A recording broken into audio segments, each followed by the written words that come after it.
며칠 전 미국 블룸버그 뉴스판에 아주 흥미로운 제목의 기사가 올라왔습니다. 우크라이나의 결말은 결국 독일도 이스라엘도 아닌 바로 한국이다 라는 제목이었습니다. 아주 좋은 기사이고 또 현 시점 우리에게 시사하는 바가 큰 내용이라 여기 짧게 소개를 해볼까 합니다. 앞으로 우크라이나가 결국에는 어떻게 될 것인가에 대해서는 사실 모두가 궁금해합니다. 나아가서는 그게 어떤 형태로 빨리 끝나기를 전 세계 모든 이들이 한마음으로 바라고 있습니다. 그런데 우크라이나 전쟁의 현재 상황은 아주 좋지 않습니다. 무릇 보통 학생들 사이 싸움에서도 그렇고 또 UFC 같은 파이터들의 경기에서도 그렇지만 한쪽에서 압도적으로 더 강력한 힘을 가지고 있지 않은 경우 싸움은 절대로 끝이 나지 않고 어느 쪽도 서로를 끝내지 못하는 채 긴 소모전이 되어 질질 길게 끌게 됩니다. 그런데 국가 대 국가의 전쟁, 게다가 이미 수십만 명이나 사망해버리며 이미 양측에 되돌릴 수 없는 피해가 발생해버린 이런 전쟁은 그게 절대 그렇게 쉽게 끝날 수가 없습니다. 이대로 계속 서로의 멱살을 잡은 채 몇 년은 물 수십 년을 계속할 수도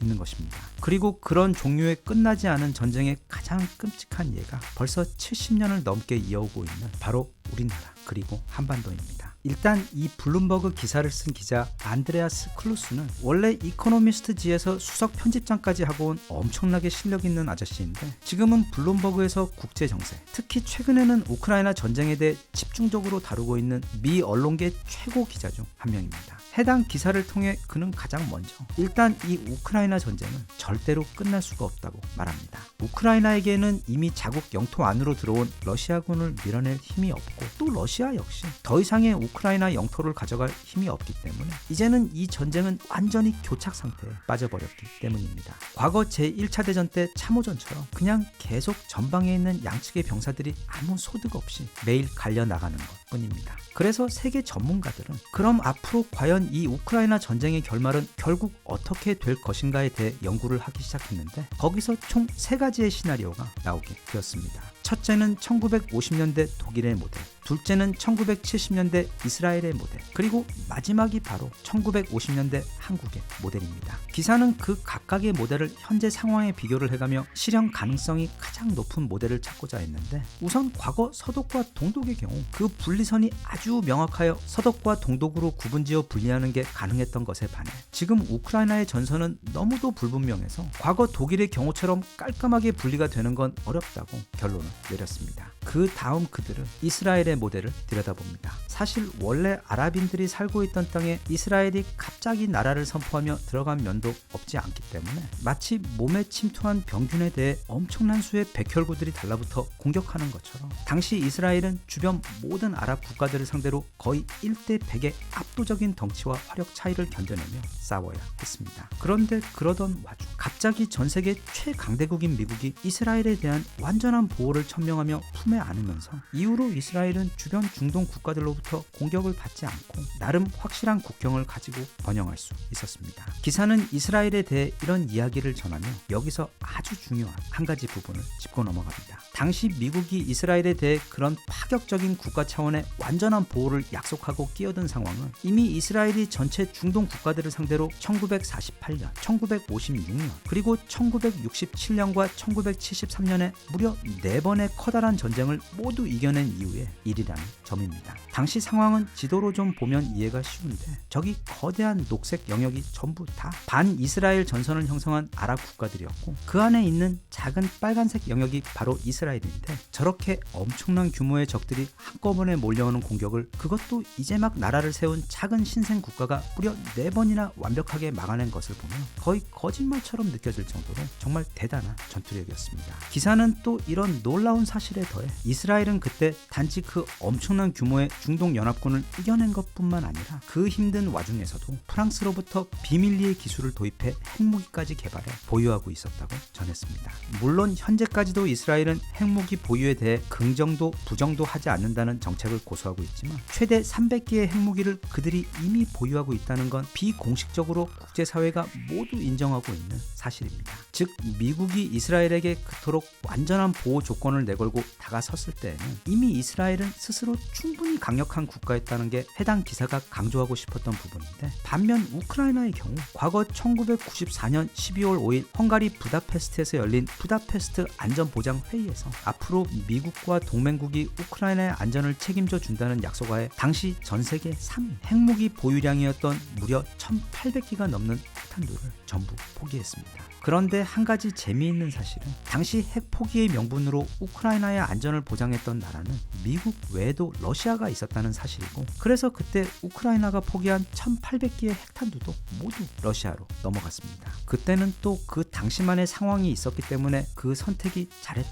못했다를 떠나 어찌되었던 스스로 가지고 있던 핵 우산을 던져버리고 다른 나라들에게 자국의 안전과 운명을 맡기며 약한 국가가 되어버린 상황에서 결국 그때부터 채 30년도 지나지 않아 자국 내에서 엄청난 규모의 전쟁이 터져버렸고, 그 전쟁에서 러시아군을 상대로 무척 실망스러운 전투 결과를 보여주고 있기 때문에 기사는 이런 우크라이나의 경우 1970년대 당시 이미 스스로 강력했던 이스라엘과는 너무도 다르기 때문에 미국도 유럽도 또는 그 어떤 나라도 우크라이나의 안전을 완전하게 보장하기 위해 발벗고 나서는 일은 없을 것이라고 지적했는데, 그래서 이제 남은 것은 바로 1950년대 한국의 모델뿐이라며 기사를 이어갔습니다. 당시 막바지에 다다른 1953년 한국 전쟁의 특징은 두 진영의 힘이 너무 비슷해 바로 남과 북 그 어느 쪽도 상대방을 완전히 제압하여 끝을 내지 못하는 소모적인 교착 상태가 아주 오랫동안 이어진 상태였다는 점인데, 아주 공교롭게도 이번 전쟁 역시 당시 한국의 상황과 아주 비슷하게 흘러가고 있으며,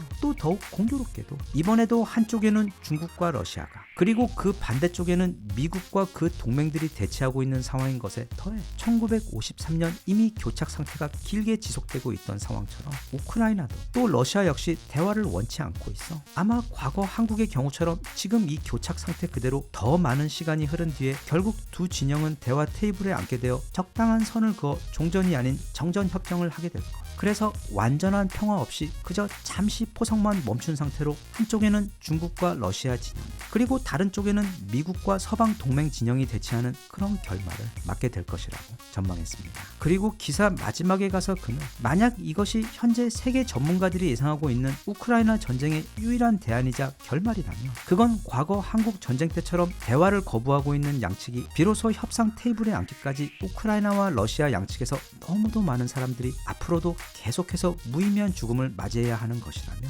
그런 끔찍한 일이 다시 벌어지는 것을 막기 위해서라도 이제 우크라이나와 러시아는 대화에 나서야 한다며 기사를 마쳤습니다. 우리도 영화 고지전 마지막 부분에서 보았듯이 이미 정전이 결정되었는데도 전방에 있던 남북 양측의 많은 군인들이 너무도 무의미한 죽음을 맞이해야 했다. 그런 끔찍하고도 비인간적인 상황을 겪었던 적이 있는데 바로 지금 우크라이나가 그런 상황이라는 뜻입니다. 이 기사를 읽으며 세계 전문가들이 분석한 세 가지 모델 가운데 가장 인상 깊었던 것은 바로 두 번째, 이스라엘의 경우였습니다. 이미 전에도 알고 있는 역사였지만 동경심이 생겼고 또 부러움마저 느껴졌습니다. 외부에 의지하지 않고 스스로 홀로 그렇게 강할 수 있다는 점, 그리고 그런 강력한 전투력을 발휘하기 위해 채 1000만도 되지 않는 소수의 국민들이 마치 차돌처럼 그렇게 똘똘 뭉쳐 싸울 수 있다는 게 너무도 멋있고 부럽게 느껴졌습니다. 그래서 개인적으로 해당 기사를 읽으며 얻은 교훈은 하늘 역시 스스로 돕는 일을 돕는 것처럼 무엇보다 일단은 우리 스스로가 조금은 지나칠 정도로 더욱더 강해져야 한다는 교훈입니다. 그래야 우리에게 위기가 찾아왔을 때 다른 나라들도 그런 우리를 도우려고 할 것이기 때문입니다. 세상에 공짜 같은 건 없습니다. 모든 국제 관계와 지원에는 다 대가가 있습니다. 과거 임진왜란 때 돕기보다는 빼앗고 방해하던 것이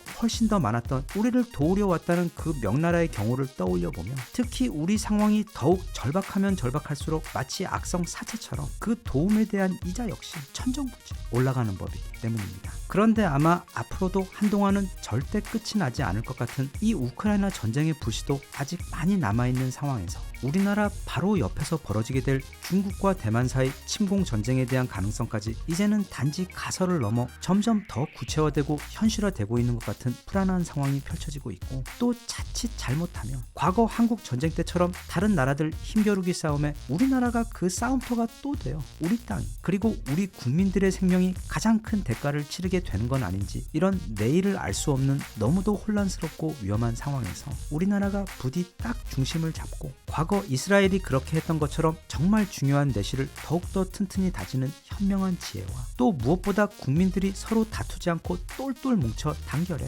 우리를 덮치기 위해 언제 어떤 폭풍우가 갑자기 닥쳐오더라도 우리 모두 준비가 되어 있을 수 있어. 지금 우크라이나 국민들이 겪고 있는 그리고 과거 수백 년 동안 우리가 수도 없이 겪어야만 했던 그 끔찍한 전쟁의 고통을 우리 세대와 그 다음 세대 한국인들은 절대로 겪지 않았으면 좋겠습니다. 대한민국 만세. 감사합니다.